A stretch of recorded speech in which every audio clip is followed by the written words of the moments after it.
MLA గారు కూడా ఈరోజు కోడిగాలకు వస్తుండంట. చెప్పిండ్రు కోడిగాల వాళ్ళు వస్తున్నాడు మా ఊరికి అన్నారు. ఇప్పుడు అట్లే వచ్చి ఒక కొబ్బరికాయ కొట్టిపోతే మాకు చాలా సంతోషం ఉంటుంది. లేకపోతే మేము ఎలక్షన్ అనే బహిష్కరించి ఓట్లే బహిష్కరిస్తామని కూడా చెప్తున్నా.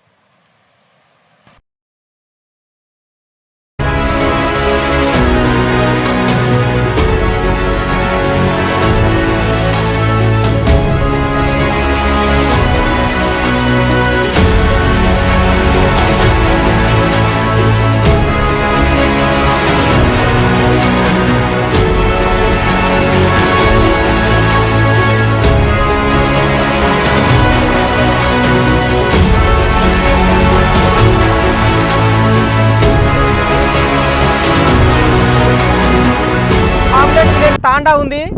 అయితే తాండావాసులకు వానాకాలంలో పోనీకే రానికే మస్తు కష్టమవుతూ ఉంది.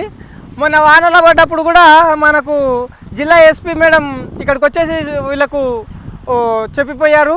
ఆ సందర్భంగా కూడా మనం వార్త రాసినాం, కాలు జారితే కథం అని. ఆ వార్తకు విశేషంగా స్పందన వచ్చింది.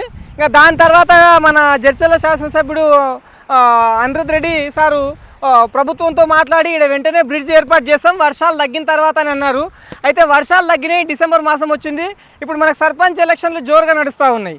అయితే గ్రామ పంచాయతీ పరిధిలో ఉన్న తాండావాసులు కొంతమంది మనకు ఫోన్ చేసి ఏం చెప్పారంటే, అన్న ఇప్పటిదాకా మాకు బ్రిడ్జికి సంబంధించింది ఎలాంటి పురోగతి రాలేదు, మరి ఎట్లా చేయాలో అర్థం కావట్లేదన్న, కొద్దిగా మా కష్టము మా బాధ మీరు కొద్దిగా ప్రభుత్వానికి ప్రజలకు తెలిసినట్లు మళ్ళీ చేయండి అన్న, ఎందుకంటే సర్పంచ్ ఎలక్షన్లప్పుడే మమ్మల్ని కొద్దిగా పట్టించుకుంటారు, కనీసం ఈ వార్తన్న బయటకు వస్తే కనీసం మా పోయిరానికి కొంచెం రోడ్డు ఉంటే ఏదైనా ఎమర్జెన్సీ ఉంటే ఇబ్బంది ఉండదు అంటున్నారు. అయితే ఈ లింగంపేట దగ్గర నుంచి ఇక తాండకెళ్ళే సైడ్ నుంచి మనం వార్త చేస్తుంటే పొలం కాడికి తాత పోతా ఉన్నాడు. ఇంతకు తాతకి ఎట్లా పోతున్నాడు, ఇట్లా పోనీకి రానికి ఏమైనా తగిలిపు అవుతుందా లేదా ఏందనేది అడుగుదాం. తాత నమస్తే. నమస్తే. నమస్తే. పాలమూరు పోరాడు జైపాల్ వచ్చిండి మీ ఊరికి. చెప్పు. ఏంది తాత గిట్లుంది గీడ, ఏంది లెక్క? ఏంది అంటే ఇది 40 ఏళ్ళ నుంచి కూడా తండాడుతున్నాము. నా పేరు వి రామకృష్ణ, వాళ్ళ రామకృష్ణ, మాది లింగంపేట గ్రామము. మాకు ఇక్కడ వాగతల కూడా పొలాలు ఉన్నాయి. మాకు 30 ఎకరాలు ఉంది వాగతల. 30 ఎకరాల పొలం ఉండదు. మేము కూడా అన్నదాములము. ఎత్తికి 10 ఎకరాలు ఉంది. నల్లగుంట తాండా ఉంది. ఎప్పటి కూడా ఇప్పటికి 40 ఏళ్ళ నుంచి పోరాడుతూనే ఉన్నాము. అప్పుడు ఆ బ్రిడ్జి కోసము 2009లో ఎర్రశేఖర్ గారు ఎమ్మెల్యే గెలిచిండున్నాడు. గెలిస్తే ఇది చెక్ డ్యామ్ శాంక్షన్ ఇచ్చిండు, అది కట్టించినాము. అప్పుడే ఇన్స్ట్రుమెంట్ వేసినా మళ్ళీ ఇది రోడ్డు కూడా అవుతుంది, బ్రిడ్జి చెక్ డ్యామ్ కూడా అవుతుంది అన్నాడు, బ్రిడ్జి కూడా అవుతుంది అన్నాడు. అది అట్లే మూసుకపోయింది. మళ్ళీ మన తెలంగాణ వచ్చింది. తెలంగాణ గురించి కూడా మస్తు కొట్లాడినాము. కొట్లాడి ఉద్యమం చేసినాము. చండంబ జాతి ఉద్యమం చేసినాము. యువకులు పెద్దలు చిన్నలు మొత్తం ఉద్యమం చేసినాము. చేసి తెలంగాణ తెచ్చుకున్నాము. కేసీఆర్ ముఖ్యమంత్రి అయిన దళితులు ముఖ్యమంత్రి చేస్తున్నాడు, చేయలేదు. ముఖ్యమంత్రి అయిండు. ముఖ్యమంత్రి అయినాక లక్ష్మారెడ్డి ఎమ్మెల్యే గెలిచిండు. ఎమ్మెల్యే గెలిచి మంత్రి కూడా అయిండు.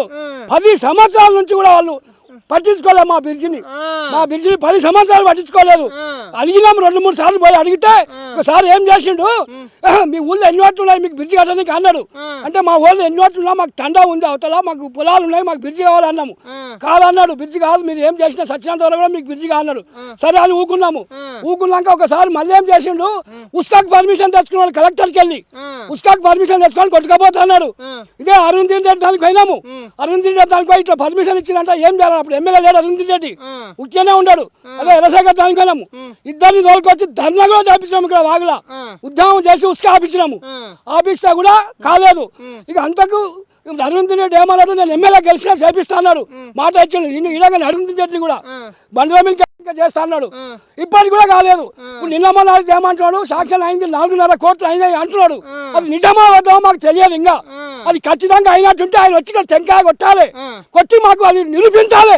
అరుణ్ రెడ్డి కూడా మాకు ఎమ్మెల్యేనే కాదంటే ఏ పార్టీ అన్నా కానీ పార్టీలతో సంబంధం లేదు.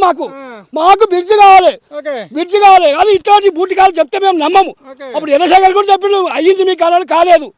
ఇప్పుడు అరుణ్ రెడ్డి ఏమన్నాడు 4.5 కోట్లు అయిందని చెప్తున్నాడు. అయితే ఒక టెంకాయ కొట్టి బొమ్మని ఇక్కడికి వచ్చి మాకు ఆ బ్రిడ్జి కావాలి. బ్రిడ్జి తోటి మేము ఎంత తక్లీఫ్ పడుతున్నాము. మేము ఇక్కడ వాగతలో పొలాలు ఉన్నాయి, మాకు పొలాలు ఉన్న రైతులం ఉన్నాము. ఒక 100 మంది రైతులం ఉన్నాము. తండా ఉంది, 160 కోట్ల జనాభా తండా ఉంది. దాని గురించి స్కూల్ పిల్లలు కూడా వస్తున్నారు. బండ్ల మీదకి వచ్చి కింద పడ్డారు.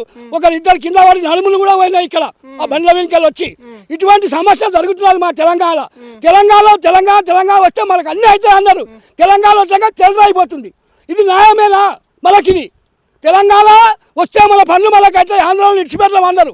సరే అని సడ్డమ్మ జాతితో ఉద్యమం చేసినాం, యువకులం చేసినాం, మహిళలను చేసినాము, స్టూడెంట్ చేసిండ్రు, 12 మంది త్యాగం చేసిండ్రు తెలంగాణ గురించి కూడా.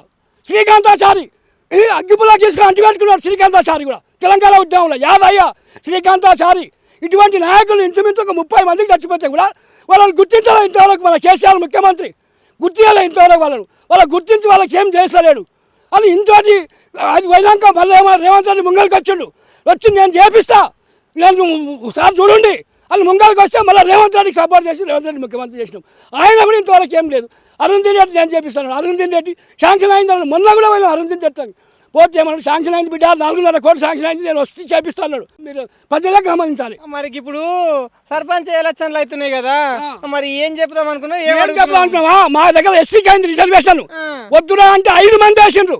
ఒకటి బీజేపీకి వెళ్ళి, 2 కాంగ్రెస్కి వెళ్ళి, 2 టీఆర్ఎస్కి వెళ్ళి 5 మంది వేసిండ్రు. ఆ ఎలక్షన్లో ఎవరికి ఓటేయాలనే సమస్య లేకుండా అయిపోయింది. ఎవరి చేతము ఏం చేతము ఈ 5 మందిలో ఏ క్యాండిడేట్ని గెలిపారు అనేది కూడా లేదు. 5 మంది వేసి పోటీ ఎస్సీలకు అయినాక 5 మంది వేసారు. దాని గురించి కూడా తజనా భజన పడుతున్నాం మేము. ఆ తజనా భజనలో ఎవరికి వేయాలి ఏం చేయాలనేది సమస్య లేదు. సరే, మరి ఇప్పుడు ఎవరు బ్రిడ్జి చేస్తారని హామీ ఇస్తే గాలకి వేయండి. అదే అంటున్నాము. మాకు ఎమ్మెల్యే గారు వచ్చి ఇక్కడ హామీ ఇస్తే మా క్యాండిడేట్ టీఆర్ఎస్ కాంగ్రెస్కి వెళ్ళి 2 నిలబడ్డారు. యాదవ్ అంటే కుమారయ్య అంటే యాదవ్ ఏమన్నాడు, నేను తెప్పిస్తా అన్నాడు.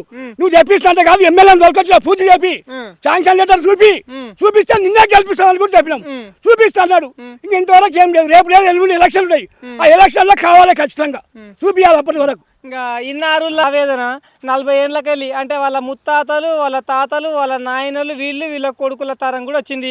ఇంకా ఆ తరం వచ్చిన తర్వాత కూడా వాన వస్తే వాగుల పొలవతలు ఇంకా పొద్దుగాల పని చేయడానికి పోతాం చేనుల కాడికి, మధ్యాహ్నం పూట వాగు వచ్చింది అనుకో గవతలనే ఉండాలి. ఇంకా బువ్వేంది, బుక్కెడేంది, కథ ఏంది, ఇంట్లో అలా ఒకవేళ ఆడోళ్ళు అక్కడ ఉండి మొగోళ్ళు ఇక్కడ ఉంటే పోయిరాచే గోసేంది. ఇంకా ఎమ్మెల్యే అనిరుద్ రెడ్డి సార్ కూడా 4 కోట్లు శాంక్షన్ అయ్యని చెప్పినాయంట. అయితే రామకృష్ణ తాత ఏమంటున్నాడు అంటే, గది గిట్లా ఇంకా నిజమే అయితే వచ్చి భూమి పూజ పోయి చేస్తారా సారు, మీ ఓన్ని ఎక్కువ మెజార్టీతో గెలిపిస్తామంటుండ్రు.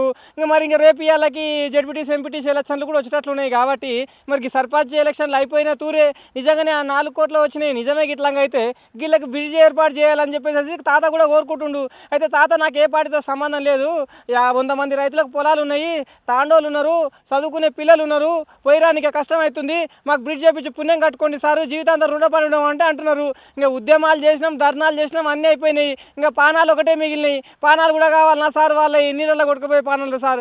ఎద్దేసిన వ్యవసాయము, రైతు వేసిన దేశం బాగుపడినట్టు చరిత్ర లేదు సార్. వాళ్ళు కొద్దిగా మా పేద రైతుల మీద కొద్దిగా ప్రేమ పెట్టుకొని ఈ బ్రిడ్జ్ ఏదో తొందరగా వేసుకొని పానాలు కాపాడుకోవాలని కోరుకుంటున్నాం. మేము ఎవరికి యాంటీ కాదు సారు. ప్రజల కష్టాలు నష్టాలు ఏదో చూసి వాళ్ళ గొంతు, వాళ్ళ గలం అయిదము నిజం ఆగకుండా తప్పు తాగకుండా చూసుకుందామని చెప్పి ప్రయాసం. ఇంకా గ్రౌండ్ రిపోర్టు కెమెరామెన్ మహేష్తో జైపాలు. ఏంటంటే మాకు ఇక్కడ నుంచి కోడిగల్లికి వెళ్ళి 3.5 కిలోమీటర్లు చుట్టూ తిరిగి వస్తున్నాం. ఇట్లా పోతే కిలోమీటర్ కాదు మా పొలం, 3.5 కిలోమీటర్లు తిరిగి వస్తున్నాము. అక్కడ పత్తి వేసినాము. పత్తి కొట్టుకు రావాలంటే, ఒడ్లు కొట్టుకు రావాలంటే 1000 రూపాయలు 1200 తీసుకొని ట్రాక్టర్ వాళ్ళు 1200 తీసుకొని ఆడంగా వస్తామంటారు. అట్లా కూడా మాకు ఇబ్బంది. బాగా వచ్చింది అంటే ఒక పిండిసాన్ చేసుకొని పోవాలంటే కూడా కోడిగల్లికి వెళ్ళి నల్లగుంట తాండకి వెళ్ళి మా చేను కాడికి రావాలి. మా చేను ఈడంగా వస్తే 1 కిలోమీటర్ కూడా కాదు, ఆడంగా వస్తే 4 కిలోమీటర్లు అవుతున్నది. ఇంతకాలం ఈ బాగా వచ్చిన వల్ల మాకు సమస్యలే ఉన్నాయి. ఎవరు కూడా పట్టించుకొని నాదులే లేడు. దీని గురించి ఆలోచన చేసి ఎమ్మెల్యే గారు ఇప్పుడు 4 కోట్ల అయింది అన్నాడు కదా, ఎంబడే రేపు వచ్చి టెంకాయ కొట్టిపోతే ఆయనకి 10,000 దండాలు చేస్తున్నా.